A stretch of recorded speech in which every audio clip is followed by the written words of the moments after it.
Have you ever wondered what's really going on with all those giant ships crisscrossing the globe? Well, this week, we're going to go way beyond the headlines. We're going to decode the hidden signals in the global shipping forecast using a key maritime intelligence report to guide us. All right, let's jump right in. They are all connected.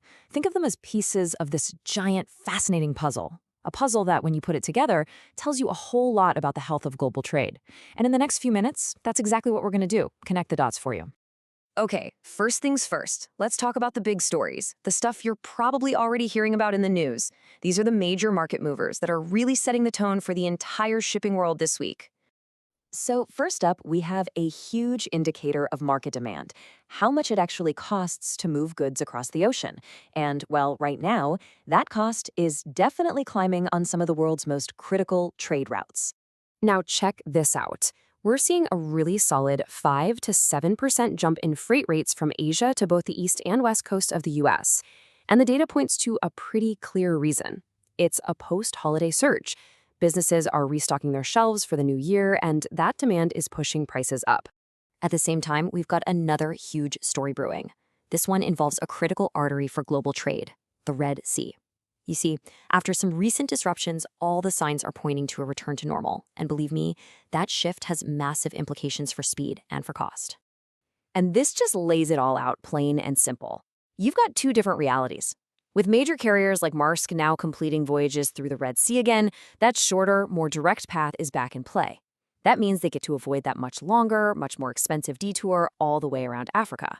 For things like scheduling and fuel costs, this is an absolute game changer. So, yeah, those are the headlines. But you and I know that to really understand what's going on, you have to look deeper. So now let's get into the hidden data signals, the numbers behind the news that tell the real story. Our first signal, it's port congestion. And honestly, the best way to think about this is just like a highway traffic jam, but for gigantic container ships. When the ports get all backed up, these ships literally have to wait in line out at sea, and that creates this huge ripple effect through the whole supply chain. And get this, the data gives us a hard number. This week alone, the average waiting time for ships at two of the world's busiest ports, Singapore and Rotterdam, jumped by 18%. That is a huge increase, and it's a really clear signal that these critical hubs are under some serious pressure.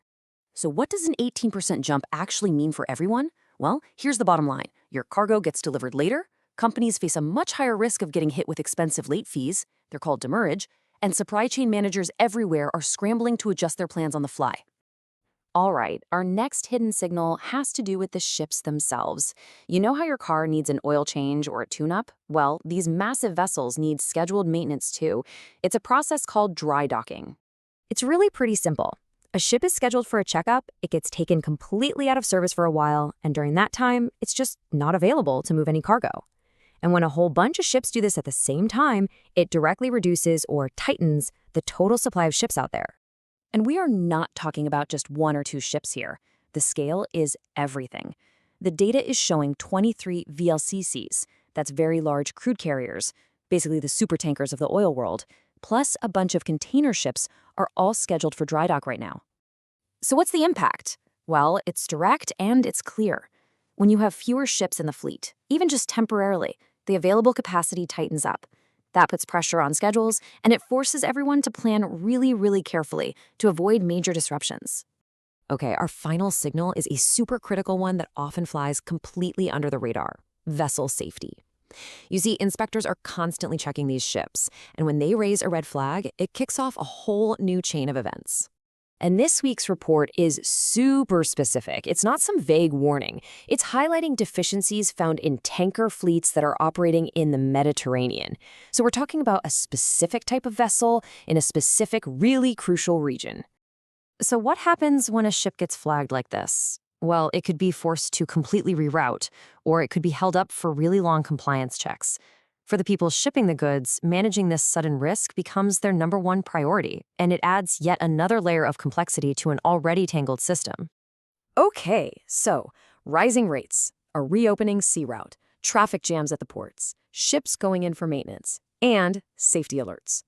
Wow, that is a lot of moving parts, right? So let's pull all of it together into one simple scorecard so we can see the whole picture. And boom, here it is. You can see we've got upward arrows on freight rates, port congestion, and dry dock density. Those are all signals of a tightening market. Now, at the same time, you've got the restored Red Sea activity, which offers a little bit of potential relief. But then, layered right on top of everything, are those active safety alerts, which add a big dose of uncertainty. This is the whole story, all in one quick glance. So why should you care about any of this if you're not actually in the shipping industry? Simple. Because the movement of these ships is directly connected to the stuff on your local store shelves, the price you pay for gas, and honestly, the overall health of the entire global economy. Ultimately, it all boils down to this one simple truth. Headlines, they tell you what happened, but the data, the congestion numbers, the dry dock schedules, the inspection flags, that tells you the much, much more important story of why it's all happening. And when you start to look at these signals, you realize the global supply chain isn't just random chaos. It's a really complex but ultimately readable system. And learning how to read those signals gives you a much clearer idea of what might be coming around the corner. And that kind of leaves us with one last thought. We just spent a few minutes uncovering the hidden data that's shaping global shipping.